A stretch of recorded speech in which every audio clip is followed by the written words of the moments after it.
Hi and welcome back to SR Everyday English. In this video, we are going to see part 4 of daily use sentences. If you haven't seen the previous videos, link or given in the description. Kindly check it out.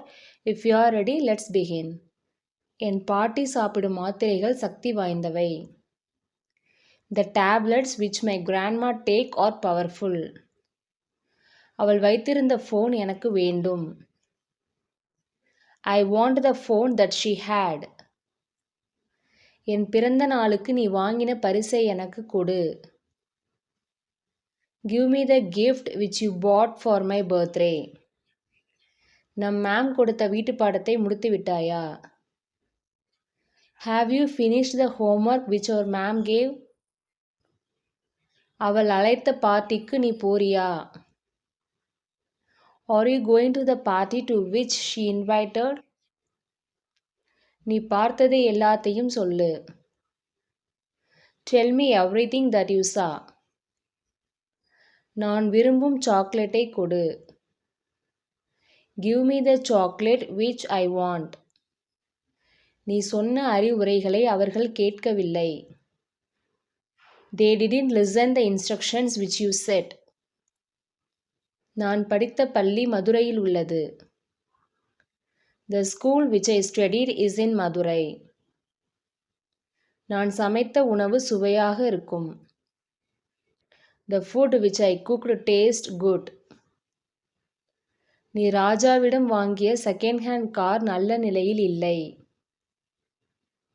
The used car which you bought from Raja is not in good condition. கைப்பிடி உடைந்த குடை என்னுடையது. The umbrella which has a broken handle is mine. எனது பிறந்த நாளுக்கு நான் வாங்கிய ஆடை கிழிந்திருந்தது. The dress which I bought for my birthday was torn. நம்ம ஊர்ல இருந்து நீ கொடுத்த அரிசி சமைக்க நீண்ட நேரம் எடுக்கிறது. The rice which you gave from our native farmland takes a long time to cook. நீ நேற்று வாங்கிய அதே கால் கொலுசை போல அவளும் வாங்கிக் கொண்டு இருக்கிறாள். She is also buying the same anklet that you bought yesterday. துண்டு பிரசுரத்தில் நீங்கள் குறிப்பிட்டுள்ள தொலைபேசி எண் வேலை செய்யவில்லை. The phone number which you mentioned in the pamphlet is not working. நான் அவரை சந்தித்த இடம் இதுதான். This is the place where I met him. நான் சென்ற கோவிலுக்கு அவர் சென்றுள்ளார். He has gone to the temple where I went. மேடையில் நடனமாடும் சிறுமி என் மகள். The girl who is dancing on the stage is my daughter.